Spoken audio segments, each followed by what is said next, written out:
ఖాతంలో కలిపేశారు.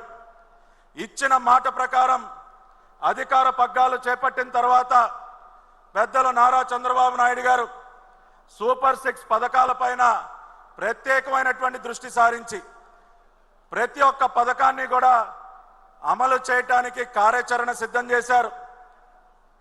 మొదటిగా మనం మాట్లాడుకుంటే దీపం పథకం సూపర్ 6 పథకాలలో ముఖ్యమైనటువంటి ఈ దీపం పథకం ఒక్కసారి మనం గతాన్ని గుర్తు చేసుకుంటే ఉమ్మడి ఆంధ్రప్రదేశ్ ముఖ్యమంత్రిగా ఆనాడు నారా చంద్రబాబు నాయుడు గారు వంటగదిలో మహిళలు పడుతున్నటువంటి కష్టాన్ని చూసి వారి కష్టాలని తీర్చడం కోసం కట్టెల పొయ్యల వద్ద వారు పడుతున్నటువంటి కష్టాలని తీర్చడం కోసం, ఎందుకంటే చంద్రబాబు నాయుడు గారు కూడా ఆయన చిన్నతనంలో ఆయన తల్లి పడినటువంటి కష్టాన్ని నేరుగా చూసినటువంటి వ్యక్తి.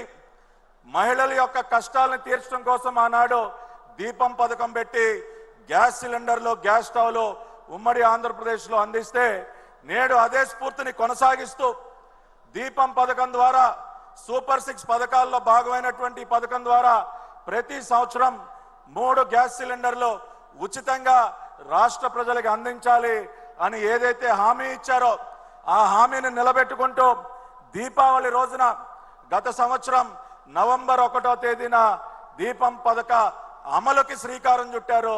ఇచ్చిన మాటని నిలబెట్టుకున్నారు. దాదాపుగా 2684 కోట్ల రూపాయల వ్యయంతో ఈ దీపం పథకం అమలుకి ఈ రాష్ట్ర ప్రభుత్వం, మీ ప్రజా ప్రభుత్వం శ్రీకారం చుట్టినటువంటి మాట మీరందరూ కూడా గమనించాలి. అదేవిధంగా సూపర్ 6లో రెండవ అత్యంత ముఖ్యమైనటువంటి పథకం తల్లికి వందనం. మీరందరూ కూడా చూశారు గత పాలకులు చేసినటువంటి మోసం.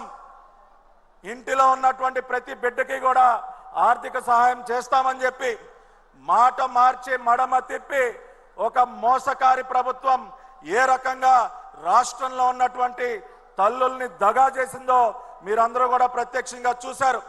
కానీ ఈ రోజున మీ ప్రజా ప్రభుత్వం నారా చంద్రబాబు నాయుడు గారు ముఖ్యమంత్రిగా ఇచ్చిన మాటకి కట్టుబడి ప్రతి ఇంటిలో ఎంతమంది పిల్లలుంటే అంతమందికి కూడా తల్లికి వందనం పథకాన్ని అమలు చేసి ప్రతి బిడ్డకి కూడా 15,000 రూపాయలు ఇచ్చేటటువంటి పథకానికి వచ్చే నెల జూన్ 12వ తేదీన అంటే పాఠశాలలు తెరవక ముందే ఈ పథకం అమలుకి శ్రీకారం చుట్టబోతూ ఉన్నారు. గత పాలకులు కేవలం 5,000 కోట్ల రూపాయలు మాత్రమే ఆనాడు